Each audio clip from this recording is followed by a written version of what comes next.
Today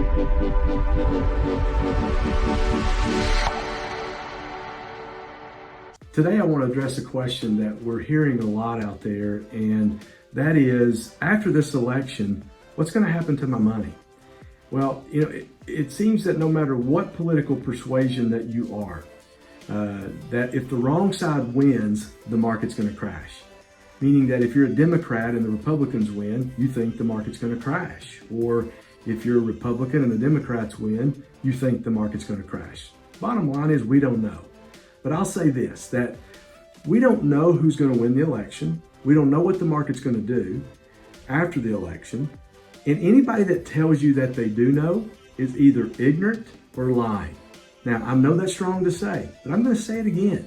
Anybody that tells you that they absolutely know what's going to happen with the election and the market, they're either ignorant or they're lying. And the last election is a perfect example of that. So here's what I would say to those of you who maybe are asking that question. You have that fear, okay? And that is this, that if your financial plan depends on one event that is very short term, I mean, think about it. If you're 60 or 65, you have another 25, 30, 35 years of life expectancy. So if you think that what happens in November could possibly derail your financial plan, then I would tell you that, you know what, you have the wrong plan. So keep that in perspective as you think about that. Warren Buffett talks about, in some of the great lectures that he's done over the years, about America and all the crisis that we have gone through as a country, and how strong we are as a country because of our strong values, because of the power of the Constitution, of what this country was built on.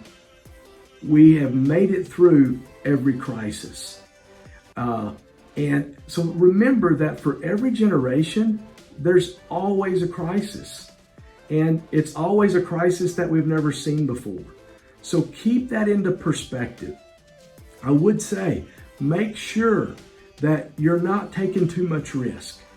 So I would say, hey, get a second opinion and make sure that your portfolio is not structured in such a way that you're taking too much risk. Because here's the worst thing that could happen is the market drops like a rock and you panic and sell. That's the worst thing that could happen. Probably the second worst thing that could happen is that your portfolio isn't properly structured to go through the next crisis, whenever that may be. It will come. And so I would tell you, get a second opinion. Make sure that you've got a risk analysis ran on your portfolio.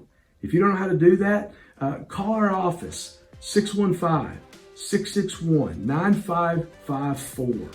And say, hey, I need to get a risk analysis. I heard Glenn talking about on this little video, and I need to know where I'm at. We'll run that for you for free so that you'll know where you're at. Because you want to make sure that when the next crisis comes, that your plan is going to be able to sustain it, and financially, and then emotionally, you're going to be able to get through it as well. So hope this helps. Have a great day.